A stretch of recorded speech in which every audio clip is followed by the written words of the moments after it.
Fortune had a piece recently that noted the extent to which the U.S. economy outweighs those of the rest of the world. And look, of course, it's Fortune. Their argument was that U.S. market dominance is a bad thing because we're the evil global capitalists, apparently. They argue that it has sparked debts in other countries. But the counter argument is also that the United States trades at a loss with most countries, and regardless, it does highlight what where the U.S. economy stands. This is important, folks. Remember, as we speak, as part of Trump's plans to reel in spending, as part of Trump's plans to revive this country, he wants to stop sending our money all over the world. He wants to stop making it so that we trade at a $100 million or $100 billion deficit with Canada, $200 million deficit with Mexico, that we're not trading with China and basically subsidizing their shipments and everything else, that they're not undercutting us on the global economies, that Europe isn't putting 100% tariffs on our cars, these kinds of things. That they're not forbidding American products from even being sold in their markets. Trump is saying those days are coming to an end. And I don't think people realize fully what that actually means in practice. Let me show you this. Fortune says U.S. companies now account for 70% of the leading global stock index, up from 30% in the 1980s, while the U.S. economy's share of global GDP is just 27%.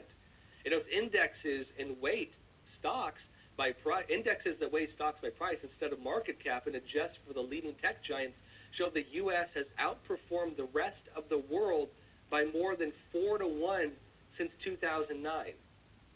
Now look, the piece raises some concerns with that as well, mainly with the growing credit bubble. It argues the global economy is about to face the bursting of the biggest credit bubble in human history, although the U.S. economy is faring significantly better than the rest of the world. Now it notes as well, after massive stock gains in 2023 and this year, Wall Street expects the good times to keep rolling in 2025. It says Bank of America sees the S&P 500 reaching 6,666, a concerning number, by the way, by the end of next year, and CFRA sees it hitting 6,585, with both representing upside of about 8%. And its market guru Ed Yardeni has a target of 7,000 by then, indicating a 15% surge. Meaning, the U.S. economy dominates most of the global market by a very large extent. We do not experience the results of that because we trade at a loss with most countries and we send money all around the world. Basically, we have so much money, we're like the global welfare state.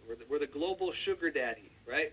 And many countries that have been living off that are now being told basically by Trump, time to go get a job, the money's coming to an end.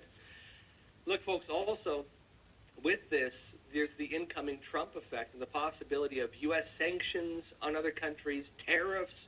Trump is using tariffs as one of his biggest international tools for foreign diplomacy and also for renegotiating international trade deals. He's saying, take our goods or we're going to put, equal tariffs on everything you're sending us. And a big, move right now to bring manufacturing back to the United States, to bring energy back to the United States, to stop importing that from everybody else, and bring other industries back to the United States, making it so that we're not dependent on other countries for rare earth minerals or medical products or anything else, that we have what we need within our own borders, and we stop, again, sending money all over the world. Now, on the overall issue of